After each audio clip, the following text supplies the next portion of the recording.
Hey guys, welcome to my channel. Good morning. তোমরা সবাই কেমন আছো? আমিও খুব ভালো আছি, আশা করছি তোমরাও খুব ভালো আছো। চলো আমরা সকালে কি টিফিন করব সেটাই আজকে তোমাদের সাথে শেয়ার করব। তো এখানে প্রথমেই আমি চাল নিয়ে নিয়েছি। চালের মধ্যে ঘি হলুদটা আগে থেকেই অ্যাড করে দিয়েছি। তারপরে আমি নুন দিয়ে দিলাম।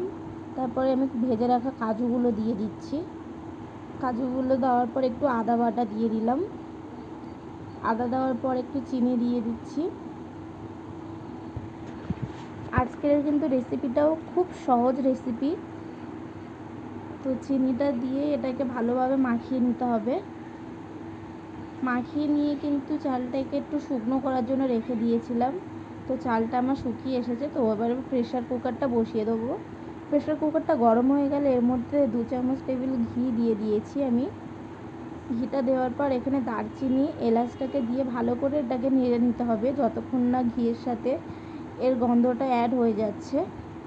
তো নেড়ে নেওয়ার পরেই কিন্তু আমি এর মধ্যে যে শুকিয়ে রাখা চালগুলো রেখেছিলাম সেই চালগুলো কিন্তু আমি দিয়ে দিচ্ছি।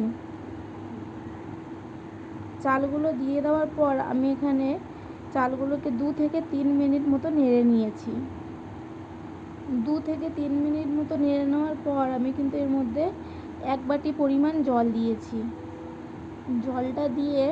জলটা দিয়ে আবারও একটু নাড়াচাড়া করে নিতে হবে। জলটা দিয়ে একটু ভালোভাবে নাড়াচাড়া করে নেওয়ার পর আমি কিন্তু প্রেশার কুকারটা বসিয়ে দিয়েছি।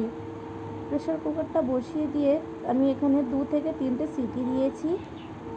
সিটি দিয়ে হাওয়াটা যখন সব শেষ হয়ে গেছে তখনই আমি এটা নামিয়ে নিয়েছি।